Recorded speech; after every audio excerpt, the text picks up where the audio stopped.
Come in. Okay. Oh, there we go. Is everybody good?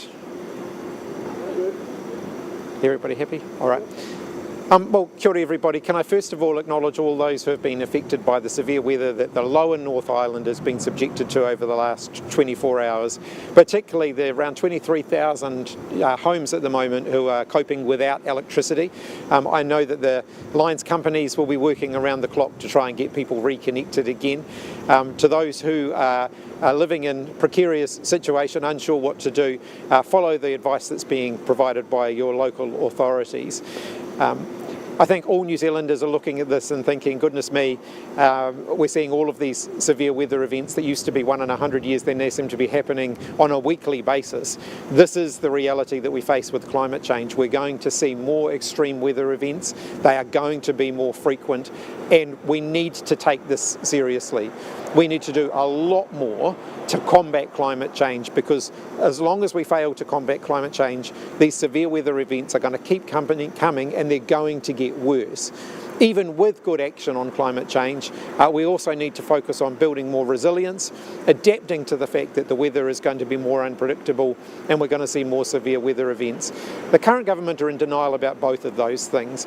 They've cut action on climate change, and they've cut action to actually prepare New Zealand to be more resilient. We need to really ramp up the pace on both of those things. It's long past time that we've debated whether climate change is real. It is real. We can see it every day. We've got to start taking more concrete action. Happy to open up for questions on that or any other topics. How urgent is the infrastructure crisis? Our infrastructure crisis is here, it's real. If you look at our water infrastructure, we've underinvested in it for decades, and we need to do more. But climate change is also putting huge pressure on our infrastructure, particularly things like stormwater. We've got to be prepared for the fact that we're going to see more flooding, we're going to see more heavy rain, we're going to see more severe weather events, and we've got to be prepared for that. Do we need long-term cross-party agreements on pump maintenance as climate change wreaks havoc on our infrastructure? We absolutely need more cross-party agreement on how we fund our infrastructure and what our priorities are. The current government... Thank you. So I'll start that one again. We absolutely need more bipartisanship when it comes to infrastructure. The current government are announcing an infrastructure plan tomorrow that they haven't involved the opposition, and that was a real missed opportunity. If we want to get things built, if we want a long-term pipeline of infrastructure work, then we need to work together to identify what that should be. Labour has set out its concern about immigration settings and the investment required in the India FTA. If those can't be changed, we will still support it. I'm really concerned at the Prime Minister's response this morning. We wrote to him in good faith, setting out the issues that we wanted to see addressed. These are legitimate questions for us to be asking. I hope he will address those in the spirit in which we have raised them.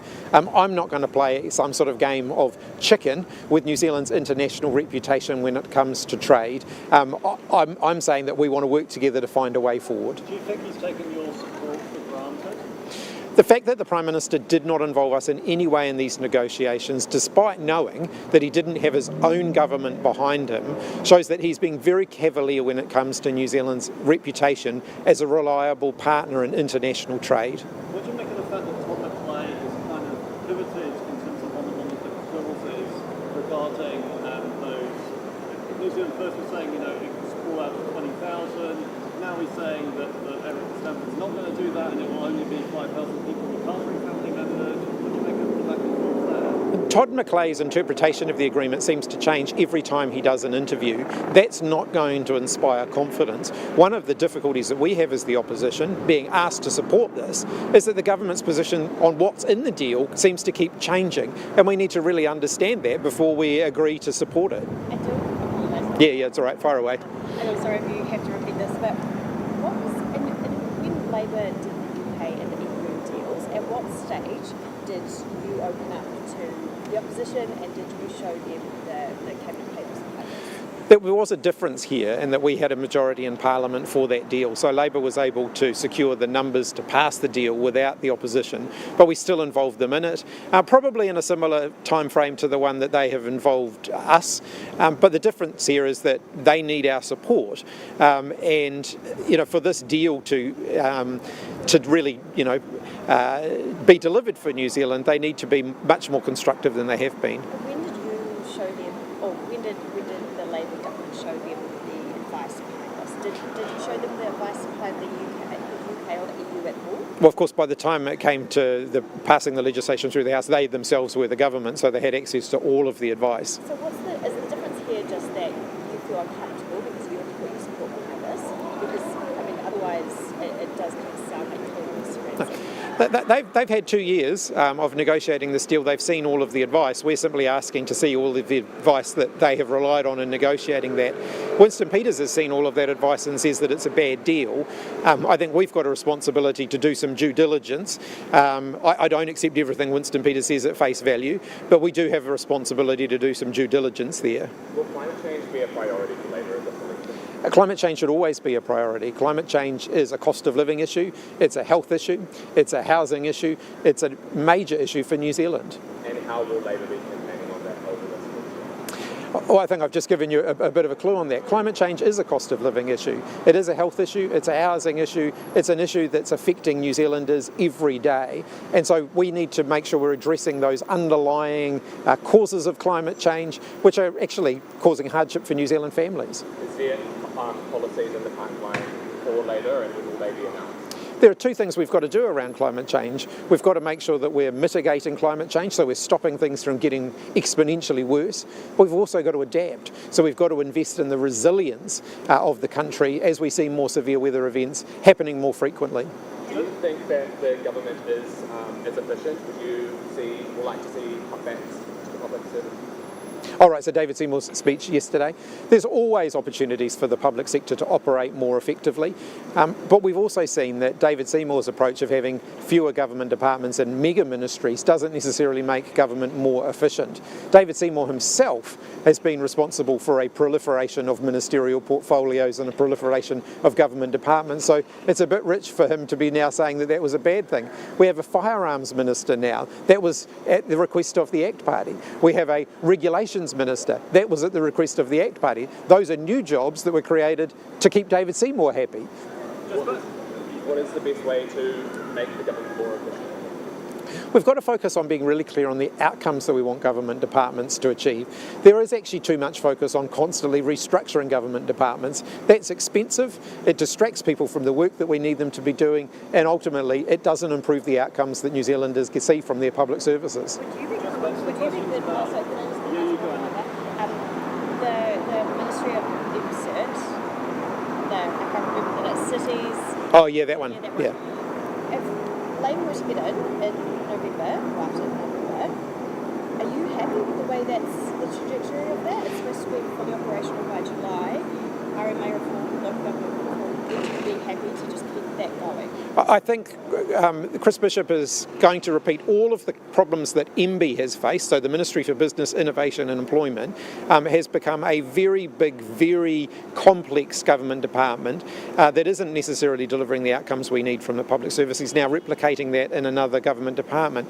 This is going to be a big department that reports to multiple different ministers. Accountability is going to be blurred, and ultimately I think the outcomes that we achieve for New Zealanders as a result won't be as good as they should be. Oh, so would you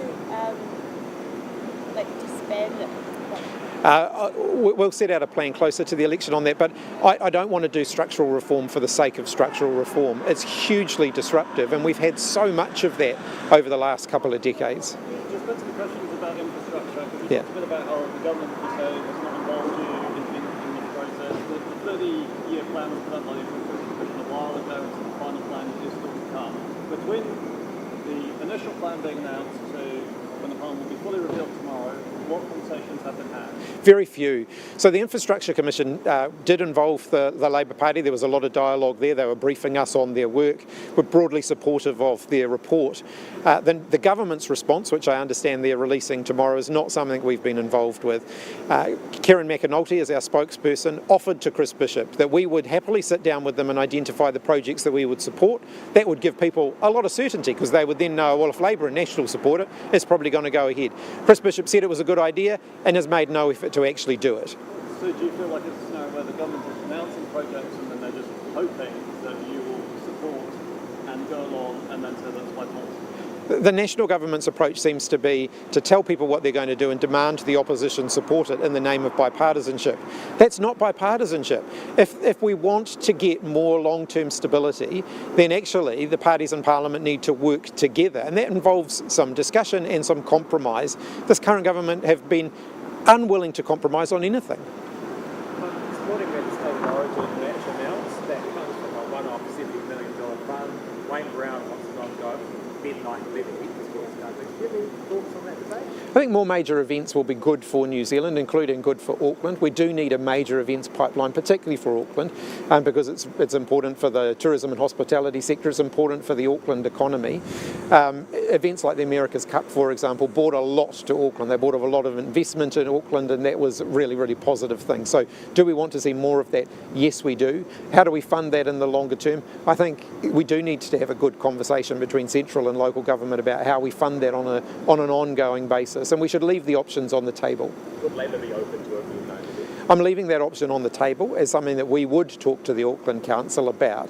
We have to find a way of funding how we get Auckland growing again, how we get Auckland's economy buoyant again, and major events are part of the answer. There's a lot of chat about the RBNZ this year on Wednesday.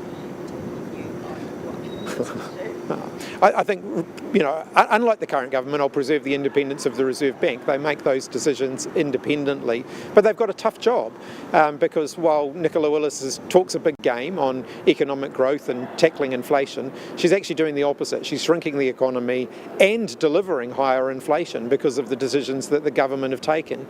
The government is now a major contributor to inflation, and that's a real dilemma for the Reserve Bank because the economy's not growing and inflation is now outside of the target range, so that puts them in a bit of a tricky spot. On the Eden Park announcement this morning, has the government taken into consideration the impacts of the local neighbourhoods? I support extending the number of events that take place at Eden Park. It is the nature of neighbourhoods like that if you live close to a major event like that, there will be some disruption that comes with that. I don't think that what the government have decided here is unreasonable. Major stadia around the world are often in residential zones, and one of the things about living in those residential zones is you do have to be willing to put up with a little more disruption. That said, they still need to, Eden Park and the Auckland Council still need to work with the affected residents to look at, whether there are things that need to change, like the width of the footpaths and just all of those practical things. They need to make sure they're working through that. That's always a bit of a dilemma. I'm going to be a diplomat. There's roughly equal number of Kiwis living in both states, so I think I'll just hedge my bets and stay out of it. Oh, just add quickly, did you get asked about the weather down in Wellington? I opened with that. I'm hoping to get back home to Wellington. The Hutt Valley, my own home patch, has been pretty badly affected by the flooding. There's a lot of surface flooding in the Hutt Valley, a lot of trees down, a lot of disruption there. So, my advice to local residents is follow the advice of the local council, who are indicating to people right now, stay home while the worst of the weather passes through, and I think that's good advice. But also, this is the reality of climate change. We're going to see more severe weather events. They're not 1 in 100-year events anymore. In some cases, they're weekly events at this time of year. We've got to tackle climate change. We've got to get real about it. We've got to do more to mitigate climate change and to build more resilience so that we can cope with more of these severe weather events. You'll see a lot more on climate change for us this year. Climate change is a cost of living issue, it's a health issue, it's a housing issue. Climate change connects directly to so many of the issues that New Zealanders are really concerned about. Yeah. What are your thoughts on raising the pension age to 73 as a fund management? I'm concerned about just an arbitrary raise in the retirement age. It would potentially cause significant hardship for New Zealanders who can't work beyond 65. In some cases they can't find work, in other cases their bodies just aren't up to continuing to do the work that they've been doing. If they've been working in, physically demanding jobs, by the age of 65 they've earned their retirement and they deserve to be able to retire. There are big questions for us as a country about how we fund superannuation in the long term, but raising the age of eligibility isn't one of those questions. Thanks everyone. Cheers. Right. What's your flight? 4 o'clock. Fingers crossed. You Yeah. don't have to do the ones where it goes